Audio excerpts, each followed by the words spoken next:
Débat 24 Afrique. C'est maintenant. Dans toutes les élections au monde, l'argent circule. Dans toutes les élections au monde. Il n'y a aucune élection au monde où l'argent ne circule pas. À quel niveau l'argent circule? Tout notre problème, et c'est le problème des Ivoiriens, c'est cette propension à la cupidité. C'est tout notre problème. On n'a aucune notion de la citoyenneté. Ça veut dire aujourd'hui, personne ne peut comprendre qu'en allant poser ce bulletin de vote dans l'urne là, il est en train de prendre une décision pour son avenir. Exactement. Il voit tout de suite le tout cuit là. 10 000 qu'on lui propose en échange d'un vote. Mais c'est le vrai problème. Même au niveau des populations. Depuis des années. C'est le vrai problème. Depuis des années, on a fait croire aux Ivoiriens, à la plupart des personnes, que la fin justifie les moyens. On n'a pas besoin de savoir comment tu t'acquiers tes sous, mais pourvu qu'aujourd'hui que tu aies de l'argent. Tout le monde a une course effrénée vers l'enrichissement. Voilà le vrai problème que ça donne aujourd'hui. Pendant qu'on est sur ce plateau, ou même les autres plateaux, combien de fois on parle de citoyenneté? Combien de fois on inculque la notion de citoyenneté aux Ivoiriens? Comment on leur fait comprendre que le choix d'une personne là, c'est un choix sur l'avenir? Mais tout le monde est appâté par l'argent. Sortons même des élections, même dans la vie au quotidien, chaque jour. Tout ce que les gens posent, ils sont dans une dynamique d'avoir de l'argent. Mais tant qu'on aura cette propension pour la cupidité, Christelle, amenez les plus grands experts électoraux des États-Unis, vous aurez des gens encore qui seront toujours en train de faire ces mêmes pratiques. C'est ça qu'il faut combattre. Aujourd'hui, pour moi, la sincérité d'un scrutin électoral ne peut pas être de la seule responsabilité de la CEI. Il faut que toutes les parties prenantes puissent jouer leur rôle. C'est ça aussi. La CEI peut faire, mais aujourd'hui, quand on regarde comment la CEI était au cœur de la polémique à tout moment, il pose tel acte, non, on n'est pas d'accord avec ça, il pose ceci, on n'est pas d'accord avec ça, finalement, même les partis politiques, chacun doit mettre sa main à la pâte. C'est pour cette raison que cet exemple, quand je le prends à tout moment, parce que c'est très symptomatique. Lequel? L'exemple de l'élection en 2018 à Cocody de Yasmina Onye. Elle voulait être députée, elle était indépendante, elle n'a pas été validée. 2021. 2021 ou 2018? 2018, c'était l'élection de la mairie. C'est 2021. 2021, merci pour la précision. Elle voulait être députée, elle était indépendante. Elle n'avait pas été, sa candidature n'avait pas été validée par le PDCI. Malgré que le PDCI et le RDS soient mis ensemble contre elle, mais ces observateurs étaient là pour elle. Ils ont accompagné le processus pour elle. Justement, ça c'est un de mes points, justement. 2016, les observateurs que le candidat prend à son compte, normalement, devraient être intégrés dans le dispositif de clarté de l'élection, in fine. C'est ce qui se fait, normalement. Non, oui, mais en même temps, quand on a des gens qui, après, voyagent d'un candidat à un autre... Quand on voit des observateurs d'un candidat aller faire des photos avec un autre candidat ou bien aller faire la fête avec ces candidats, on se demande bien comment est-ce que le travail a été bien fait. Je pense qu'à ce niveau-là, il faut que chacun mette la main à la pâte. Et la toute dernière, c'est que je pense qu'on vient de finir un cycle électoral pour ma part. J'ose espérer que ça, ce n'est pas le sujet, mais très rapidement, je souhaite que cette CEI-là, une bonne fois pour toutes, on est en train de commencer un nouveau mandat, qu'on puisse véritablement la réformer pour qu'elle puisse répartir clairement au ministère de l'Intérieur pour qu'elle gère ces élections-là, un peu comme au Sénégal. Voilà. Très bien. Marius, comment est votre point? On regarde un peu les différents axes des interventions des uns et des autres, les résultats qui vont être repris, du moins les élections qui vont être reprises à Dioulaye Massala et Toumoudi commune, l'action justement des assesseurs du candidat qui pourrait se retrouver avec un autre candidat, le mettre ainsi, pour in fine avoir une élection crédible. Ils ont également leur rôle à jouer. La CEI, dans ce cas-là, est bien évidemment impuissante. Elle ne peut pas gérer la probabilité des gens. Je suis totalement en phase avec vous. La probité, pardon. Non, mais au-delà de cet aspect des choses, il y a aussi le fait que les décisions du Conseil constitutionnel ne sont susceptibles d'aucun recours. Tout à partir du moment, et ça vraiment, si on veut être véritablement honnête avec nous-mêmes, et donc intellectuellement, pour ne pas dire intellectuellement honnête avec nous-mêmes, dès lors que le Conseil constitutionnel s'est prononcé sur un sujet, on ne devrait plus revenir là-dessus. Dans la mesure où le fait même de discuter de la décision ou des décisions du Conseil constitutionnel nous fait dévier donc aux dispositions de la loi. N'empêche que au cours de cette élection législative, eh bien des candidats ont élevé la voix. Ça a été le cas d'Assalé Tiemoko à Tia-Salé, où il a fait un recours pour annulation du scrutin. De l'autre côté, dans le Grand Ouest, pardon, à Makori également. À Makori, mais d'abord, avant Makori, au niveau de l'Ouest, Diom Bato a fait l'objet, lui également, son adversaire a également fait un recours en annulation de l'élection.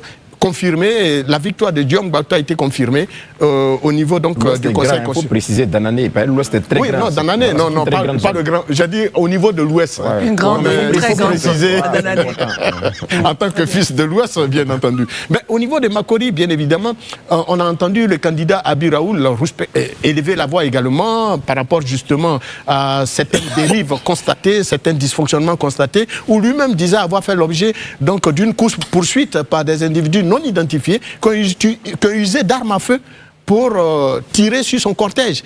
Et il a porté plainte devant la juridiction. Ça, c'est un cas, par exemple, moi qui me préoccupe. Parce que je ne peux pas comprendre que pour une simple élection législative, des individus prennent des armes à feu et fassent une course-poursuite contre un candidat en tirant soit sur son cortège ou alors même en l'air. Cela ne devrait plus jamais exister dans ce pays. Il a porté plainte, comme vous le dites. Oui, mais puis, ce qu'on a constaté dans certaines, au dire du même candidat, Abi Raoul, dans certaines circonscriptions, dans certains bureaux de vote, que des individus ont été bel et bien pris, la main dans le sac, par la police criminelle pour avoir détenu des cartes d'électeurs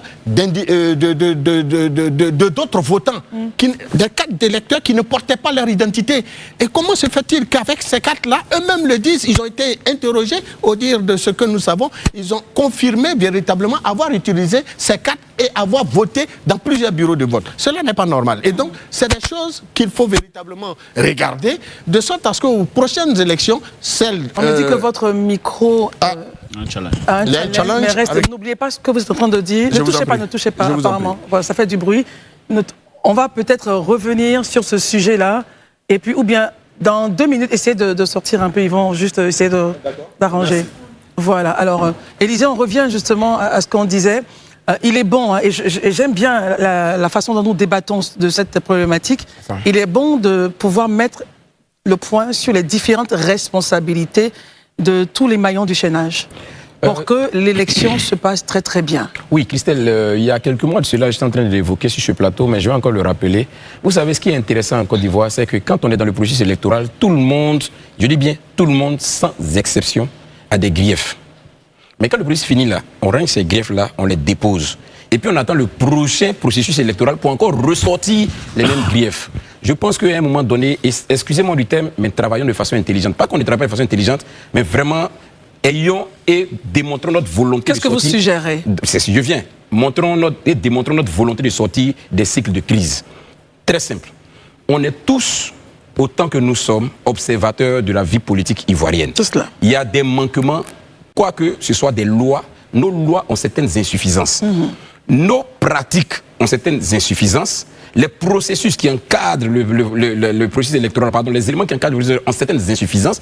Il faut qu'on s'asseye de façon courageuse, en nous élevant au-dessus de nos partis politiques, pour regarder, pour voir là où vraiment il y a des éléments de discorde, qui sont des éléments probants, et on voit au regard de la loi comment on peut le reformer, de sorte à lui donner vraiment, je dis, ce consensus-là recherché, c'est important. Il ne faut pas qu'on s'asseye et qu'on attende. Et qu'après, dans 5 ans, on revienne encore sortir des éléments conflictuels qui vont encore plonger les Ivoiriens dans l'anxiété. C'est ça mon problème en fait. Alors, les lois, il faut qu'on ressorte les lois électorales, qu'on ait le courage. Quand vous dites il faut, vous parler donc de cette nouvelle assemblée. Mais bien sûr, de la mandature actuelle.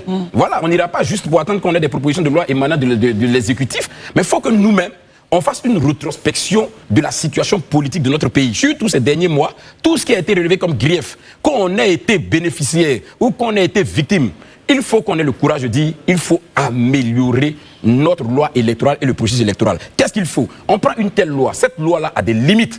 Surtout que quand on regarde ces lois-là, elles datent pratiquement de 2000. Quand on prend par exemple le code électoral, il y a eu quelques amendements, mais juste en 2018, mais c'est date de 2000. Mais Christelle, de vous, de 2000 à aujourd'hui, est-ce que fondamentalement beaucoup de choses n'ont pas changé?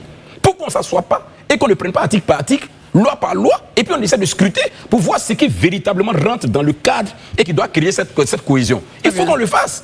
À un moment donné, je crois que la responsabilité de la stabilité et de la paix de notre pays n'est pas pas d'un seul camp, c'est de nous tous notre responsabilité. Il faut que chacun à son niveau joue son rôle afin qu'on soit vraiment dans la stabilité. Et moi, pour moi, ça passe par retoiletter nos tests, les regarder, parce que c'est des tests faits par des hommes, c'est perfectible. On ne dit pas que c'est achevé, c'est perfectible. Merci Élisée. Voilà, donc c'est ce que je voulais dire. Merci Élisée. Donc, selon vous, mission de la nouvelle mandature qui prendra fonction bientôt. Marius Como est de retour. Allons-y pour votre point. Alors, donc, comme je le disais, c'est des choses qu'il faut véritablement éviter relativement à ce qui s'est passé à Makori, où le candidat Abi Raoul dit avoir fait l'objet d'une course-poursuite, où des individus non identifiés ont tiré donc sur son cortège. Au-delà de cet aspect des choses, il se plaignait également que des individus détenaient des cartes d'électeurs de d'autres citoyens dont ils ont fait usage dans plusieurs bureaux de vote en faisant des votes multiples.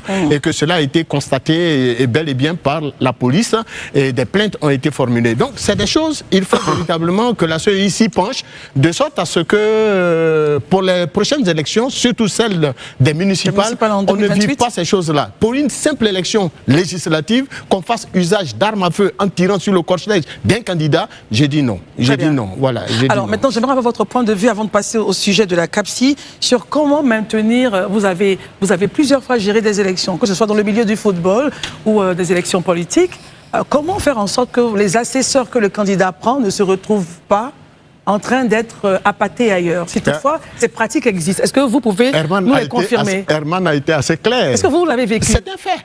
C'est vrai? C'est un fait. Bon, une élection, toutes les pratiques sont bonnes pour la gagner.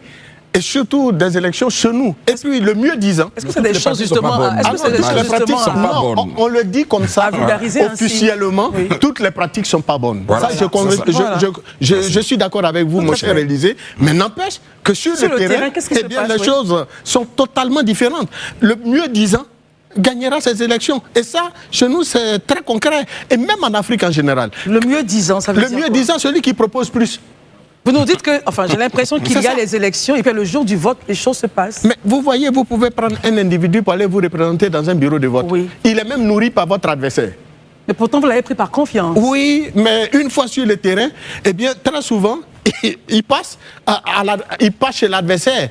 Il y a même il est souvent aussi reproché à certains membres même de du comité local de la CEI de pencher de la commission électorale locale de pencher pour des candidats. Et donc ça, c'est des choses qui sont très souvent courantes. On ne le dira jamais assez, mais c'est des faits sur le terrain. Parce que nous, quand même, on a quand même participé à une multitude d'élections au niveau des régionales, au niveau des législatives, des municipales, qui sont des élections locales de développement. Et donc, nous savons véritablement que cela arrive très souvent. Et Herman a bien fait de le relever. Est-ce que quand les commissions locales ont des actions, enfin, ont des attitudes comme ça, telles que vous non, pas du tout. Ah non, pas du tout. Est-ce que le président en est informé? Est-ce que vous informez, enfin, est-ce que la hiérarchie est informée? Parce qu'eux, ils sont... Mais là, la CEI n'y peut rien. Bien sûr.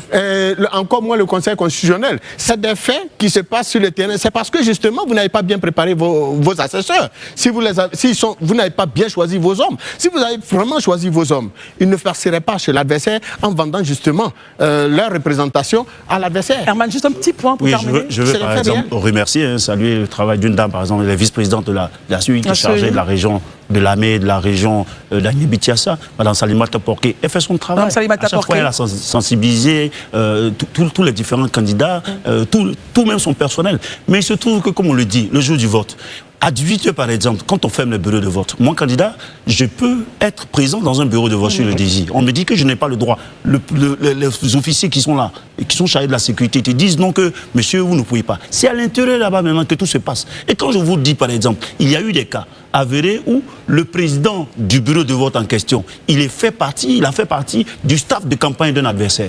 Je ne vais pas vous dire lequel adversaire, mais c'est des cas, c'est pas seulement à l'épée, il y a eu certains cas. Maintenant, quand vous êtes confronté à cela, et que c'est dans le système là qu'on propose l'argent à tous, c'est même pas seulement à toi, ton représentant de bureau de vote, on propose là à tous les représentants de bureau de vote qui sont des camps adversaires qu'on veut voir. Le drame, c'est quoi? C'est que si, par exemple, il y a eu 50 personnes dans un bureau de vote où il y a en moyenne 400 électeurs, il y a eu 50 personnes qui ont pu voter.